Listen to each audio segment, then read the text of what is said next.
Hello students, मैं अपने शिक्षण संस्थान अर्थात कोचिंग सेंटर से मैट्रिक के विद्यार्थियों के लिए एक सुनहरा अवसर प्रदान कर रहे हैं।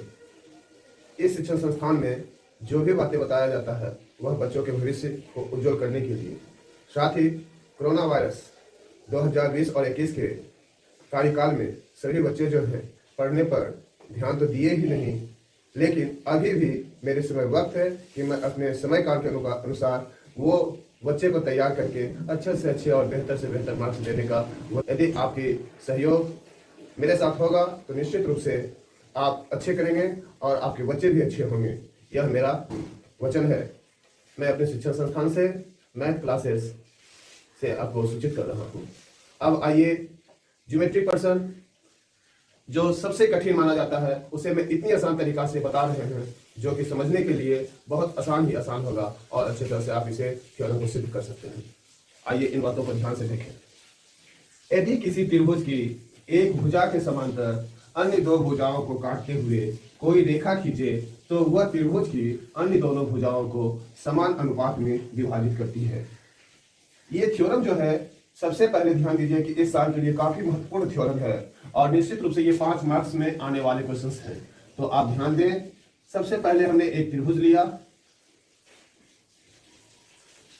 जिसका नामकरण किया ए बी सी, वी से ई को तथा सी से डी को मिलाया, ये डी ई इसको मिलाया, वी सी के समानांतर डी ई एक रेखा खींचा और ई से ई एन लंब ए बी पर डाले और डी से डी एम लंब ए सी पर डाला गया है। तो यही एक त्रिभुज है जिसमें की सारी बातें बताई गई है। विशेष स्थिति,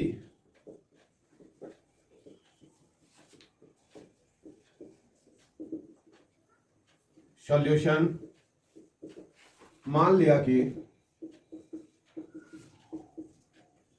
ए बी सी एक त्रिभुज है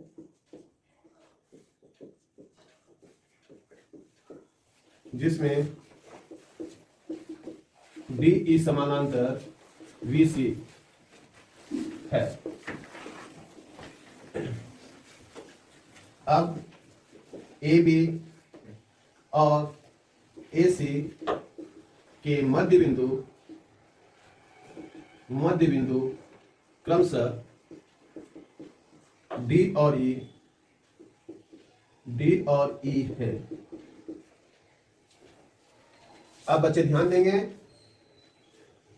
रचना यानी कंस्ट्रक्शन, कोई भी थ्योरम के लिए कंस्ट्रक्शन का होना बहुत जरूरी है। कंस्ट्रक्शन, बी से ई तथा सी से डी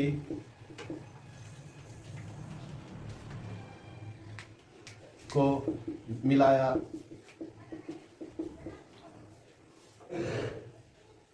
ई से ई एम लंब ए बी तथा डी से डी एम लंब ए सी पर डाला गया।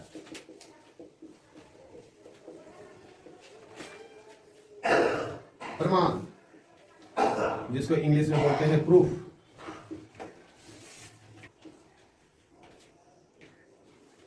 अब समकोण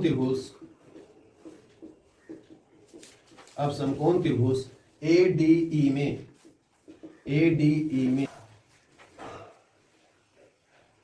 इसलिए एडीई का त्रिभुज एडीई का क्षेत्रफल बराबर 1/2 गुने आधार गुने ऊंचाई। 1/2 आधार को हम b से सूचित करते हैं, ऊंचाई को h से सूचित करते हैं कि 1/2 आधार इसका मेरा हो गया AD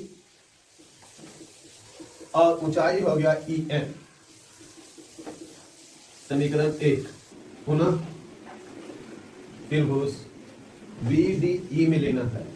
VDE में त्रिभुज VDE का क्षेत्रफल इज इक्वल टू 1/2 गुने b गुने h बराबर 1/2 गुने db। अब इस बार क्या हो जाएगा, आधार db गुने en। Equation number 2। समीकरण 1 डिवाइड समीकरण 2 इंप्लाइज एरिया त्रिभुज ADE का बटा एरिया त्रिभुज VDE बराबर 1/2 गुने AD गुने EN डिवाइड बाई 1/2 गुने DV गुने EN। हाफ हाफ कट गया, EN कट गया। दिस इंप्लाइज एरिया त्रिभुज ADE divide by area triangle VDE is equal to AD बटा DV। इक्वेशन अब त्रिभुज ADE में त्रिभुज ADE का क्षेत्रफल इज इक्वल टू हाफ गुने B गुने H और हाफ गुने B यहाँ हो गया AE हो गया और H इसका हो गया DM हो गया। समीकरण 4 तथा त्रिभुज CDE का क्षेत्रफल बराबर हाफ गुना EC गुना DM। ये समीकरण 5। समीकरण 4 एवं 5 में समीकरण 4 डिवाइड समीकरण 5 एरिया ADE बटा area CDE is equal to 1/2 गुने AE गुने DM बटा 1/2 गुने EC गुने DM। हाफ हाफ कट गया, DM कट गया। दिस इंप्लाइज एरिया त्रिभुज ADE बटा एरिया त्रिभुज CDE is equal to AE बटा EC। इक्वेशन नंबर 6 VDE तथा त्रिभुज CDE एक ही आधार DE समानांतर है BC। इसलिए त्रिभुज VDE का क्षेत्रफल बराबर त्रिभुज CDE का क्षेत्रफल। समीकरण 3 एवं 6 से त्रिभुज area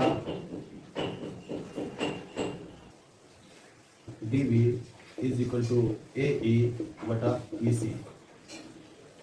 Hence completed the result। चूंकि एरिया त्रिभुज ADE बटा त्रिभुज VDE is equal to area त्रिभुज ADE बटा एरिया त्रिभुज CDE।